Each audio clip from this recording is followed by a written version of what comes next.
mbooloo mi maa ngi nuyu ku nekk sa tur ak sa sant di sant ñi nga xamante ne ñoo ñu wuyu si tey ndax nga woote ñu wuyu la rek yombul xam naa ne que ni dëkk bi tàng na metti na waaye sant leen ak gërëm leen rek laa mën a def bu ma weesoo ci nuyoo mbooloo bi di sant kilifa diine yi fi teew tey di leen nuyu ci seen tur ak seen sant di nuyu Sénégal di nuyu le président Diomaye di nuyu le président Ousmane Sonko Pastef di nuyu képp membre boo xamante ne yaa ngi biir Pastef ma tudd turam bañ a tudd turam fekk naa la fa nga toog ne la jàpp sama la di nuyu le mouvement bi nga xamante ne moo nekk Angleterre qui est le président Mondiaye Pastef à Londres maa ngi koy nuyu di ko jox wàccuwaayam di nuyu ki nga xamante ni itam mooy Mamadou Badji nekk à Londres c'est lui le coordinateur du Pastef il sait très bien lan laa jàpp ci Pastef ak naka laa ànd ak ñoom dans la dynamique donc di nuyu itam les frères journalistes qui n'ont pas vraiment seen temps yëpp ñu ñëw toog ak seen constance maa ngi leen di remercier di sant ñëpp di gërëm ñëpp merci beaucoup.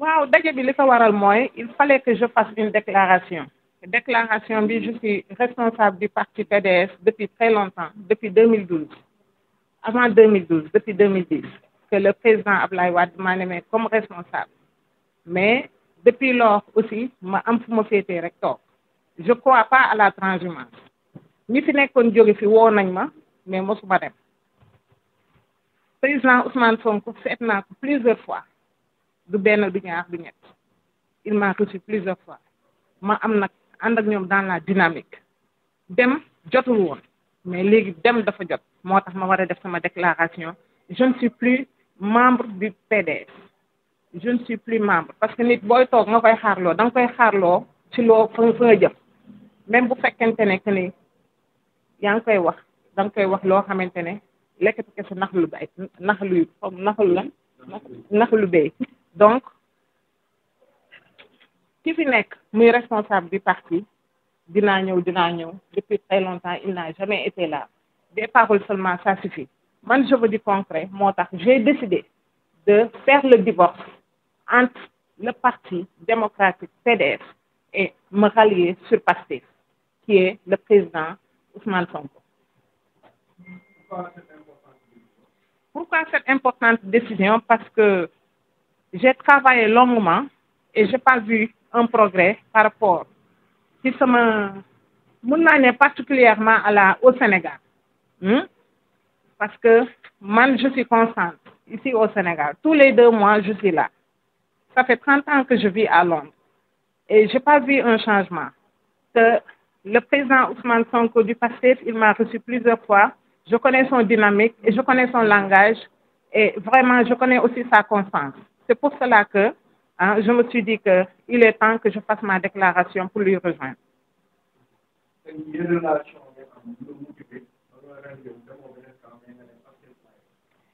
Parce que c'est la jeunesse, il parle de la jeunesse. La jeunesse, c'est pas moi, la jeunesse, c'est eux, c'est vous.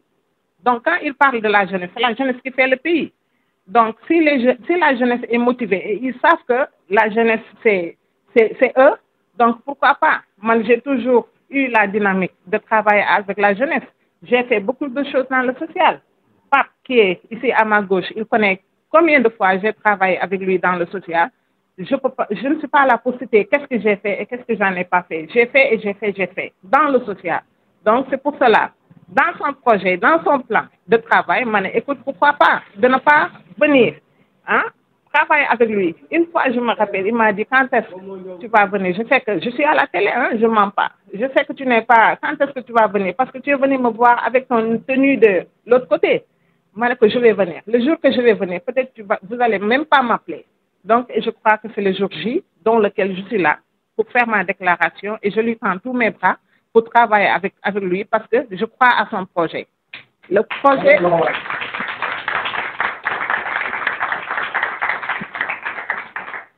Donc, ce projet, il est dynamique, et il va accompagner les jeunes. Et il y a beaucoup de choses à faire au Sénégal. Et le président, il ne peut pas gérer nous. Il gère tout un univers. Quand tu gères tout un univers, ce n'est pas facile.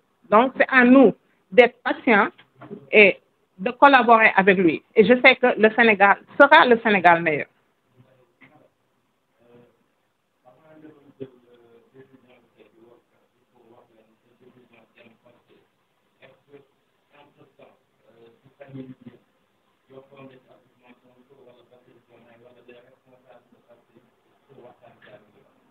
Pas nécessairement, je ne l'ai pas fait, honnêtement, parce que j'en ai pas besoin. Pourquoi je n'ai pas besoin? Parce que j'étais dans un camp. Voilà, puisque j'étais dans un camp, il faut faire le divorce. Parce que je ne peux pas venir parler avec eux et je n'ai pas fait le divorce. Donc, il faut que je fasse le divorce avec le camp où j'étais. Donc, à partir de là, donc je vais venir et j'irai vers eux pour nous dire. Et je sais qu'ils me connaissent.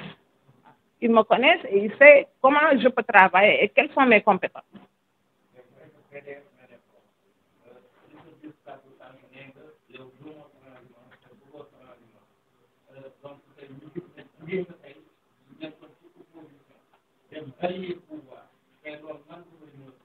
Loolu de transhumance parce que transhumance mooy ku ñu ñëw xëcc forcé la wax ak yow nga dem mais man kenn forcé wu ma je suis partie de mes propres grés dans ces propres grés là ah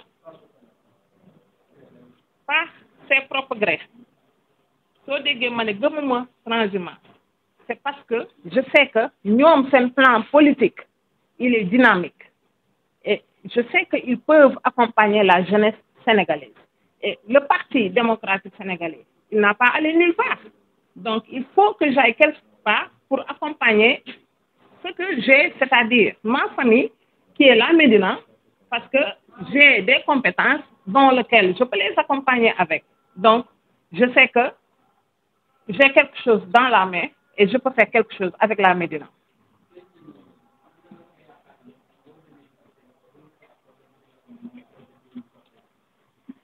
Bon, parce que je dirais qu'il appelle aux jeunes de changer leur mode de vie. Et je pense qu'il est venu, il n'a rien trouvé. Il n'y a rien dans les caisses. C'est les jeunes d'avoir la patience que nous le président Diomaye et le président Ousmane Sonko, d'être patients que je sais que le Sénégal va changer. Parce qu'il a les compétences et il a les bons éléments pour que le Sénégal passe dans le meilleur. Moi, le Sénégal ira bien parce que on a tout ce qu'il nous faut. Si les Blancs, moi j'ai résidé à Londres depuis 30 ans, donc si les Européens pensent que c'est l'Afrique, et eux, le gouvernement, ils pensent que aussi c'est maintenant l'Afrique. Et je dirais que aussi l'Afrique c'est maintenant ou jamais. Donc, nous savons ce que nous avons. Nous aussi, nous savons le président Yoré. Et le président Ousmane Sonko, il sait que faire, hein? Il sait aussi que dire. Moi, les jeunes d'être patients, il y aura du travail, ils croient à l'agriculture en l'extérieur. Pourquoi le paysan il est avancé? Parce qu'il croit à l'agriculture. Il croit au développement. Il croit à l'élevage. Quand le président Sonko disait avant dans son campagne que les jeunes allaient cultiver, c'est parce qu'il croit à ça, parce qu'il prend les modèles de l'extérieur et il a vu les compétences de l'extérieur pour venir offrir ça à notre pays. Donc, ce contexte, le Sénégal ira mieux. Parce que j'ai vu même des Nigériens qui m'ont interpellé. Ils ont bien apprécié le discours du président Sonko. Pourquoi ils ont bien apprécié? Parce qu'il est bilingue. Depuis quand on a eu des intellectuels qui sont dans le gouvernement, qui sont bilingues, qui parlent anglais? Mais le président Sonko, il parle bien son anglais. Il n'a pas besoin d'interprète. Il est bien carré. Donc, je pense que ni koy top, pourquoi nga koy top, quelles sont les qualités, qu'est-ce qui peut te rendre, tu fais un autocritique. Donc, man, c'est autocritique, je me suis bien basé cela pour Nekeni, il est temps que je lui tends les mains pour travailler avec lui.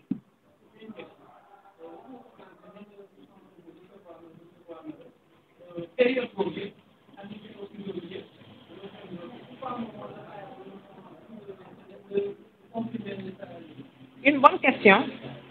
Donc, écoute, je ne vais pas descendre à l'avion et venir Interpol de me tailler. Non.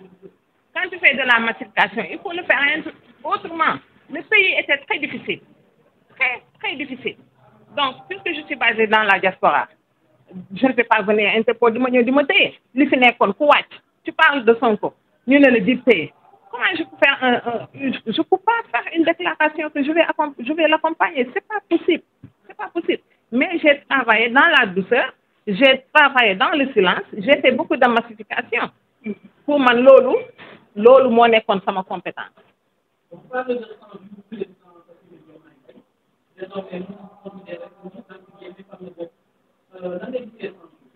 Les 100 jours, je dirais qu'il n'y a pas de 100 jours ni 0 jours. Je crois seulement au projet. Quand tu crois à quelque chose, crois à ce que tu crois et tu crois à cette dynamique.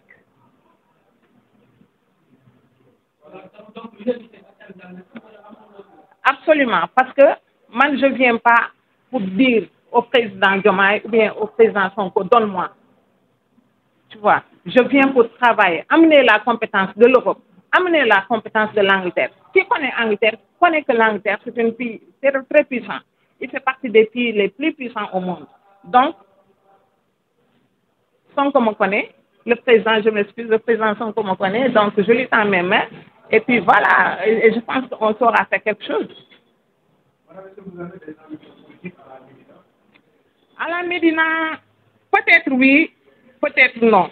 Mais je dirais que la Médina a besoin d'un changement. Des fois, je marche dans les rues de la Médina, je pleure. Je ne vois pas de changement.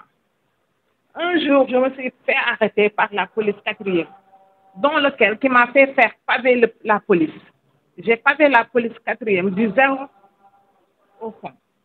Donc, je me demande, qu'est-ce que nos États, les États, ils ont fait ici au Sénégal?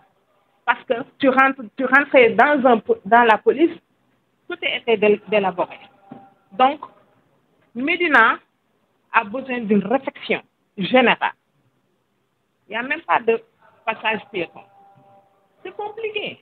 Des fois, je marche dans la nuit pour voir. Mais depuis que je suis née à la Médina, j'ai quitté 30 ans, je n'ai pas vu de changement à la Médina. Wow. Honnêtement, en vrai dire, je n'ai pas vu. Et je dirais que bravo aux jeunes qui vivent cette galère. C'est de la galère à la Médina.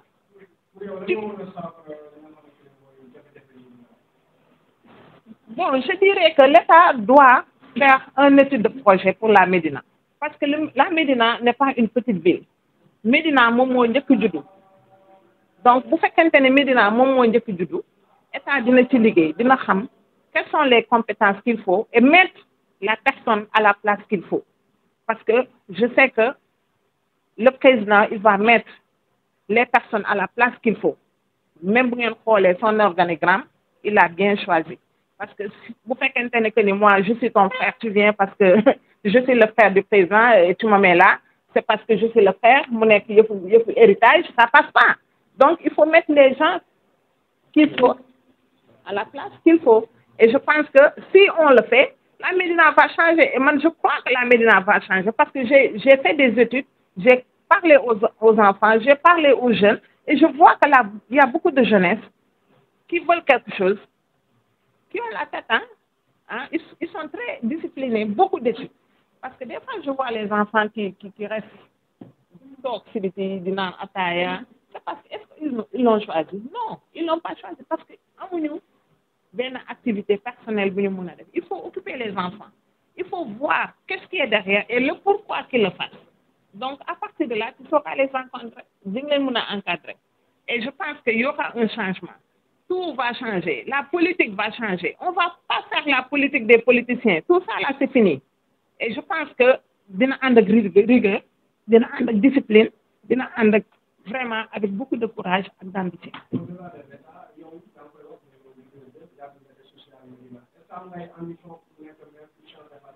xëy na yow boo ma falee maire pourquoi pas man je suis déjà conseillère à la mairie mais j'ai jamais assisté au conseil parce qu'on m'a pas invité si on t'invite pas tu n'es pas là. Samba Fall me connaît très bien, je suis à la télé, il me connaît. Quand je suis venue, je l'ai appelé, je lui ai dit que je suis là. Et à chaque fois qu'il m'a donné les aides sociales, j'ai donné ça à la Médina. Il y a ma soeur qui est là. Elle a collecté une fois et j'ai participé ça aux jeunes. Mais cette fois-ci, je n'ai pas donné, je n'ai pas pris, c'est parce que j'en ai pas besoin. Mais je pense qu'il doit avoir un changement. Et si je dois lui challenge, I will challenge him. Mais je suis dans la Médina, je suis née à la Médina, je suis enfant de la Médina, j'ai un titre foncier à la Médina, mes parents ont un titre foncier à la Médina.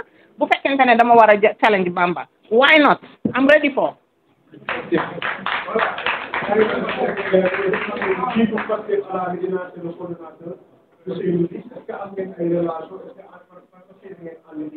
Mais bien sûr, il sera un frère.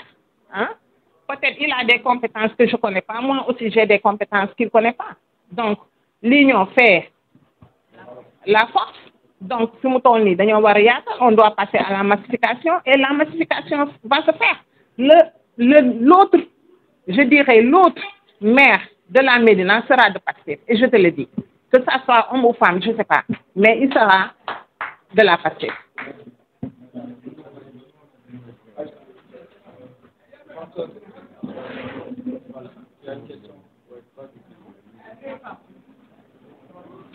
Président, vous répondez à une question. Oui.